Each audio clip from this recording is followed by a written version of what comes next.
ตอนนี้ก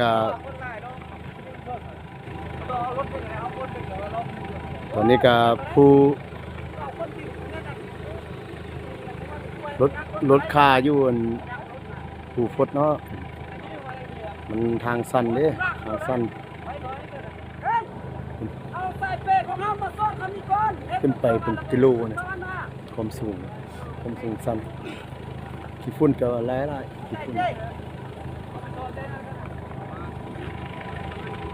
เอาใส่เป็ดนี่นะเอาสองส้มมาส้มคนนี้นะส้มมันไป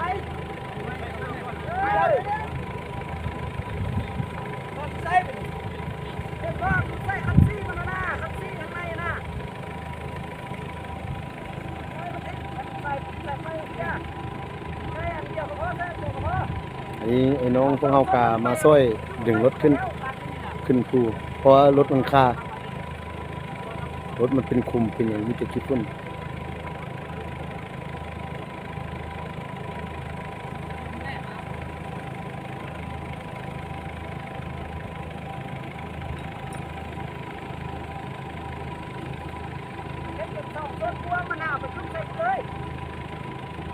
ทางก็เริ่มยาก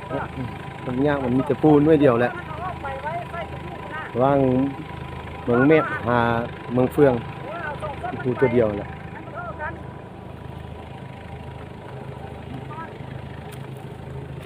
ความยาวมันประมาณลักนึงมันสั้นรถใดมากก็ได้โยงเป่าโยงขี้หินถึงขึ้นได้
เขตนี้มีหลายภูเลย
เพราะว่ามันทางยากเพราะว่าเพิ่นตัดอัน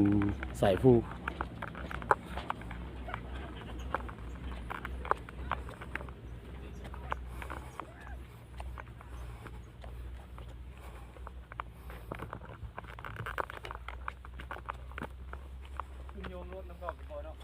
หึ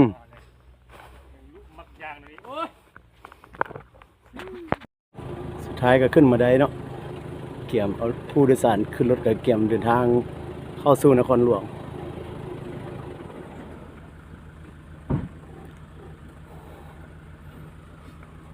ไม่พยายามสู้ดูนอนก่อน นะขอจบคลิปเพียงเท่านี้เรียนติดตามวิถีชีวิตสไตล์บอบบี้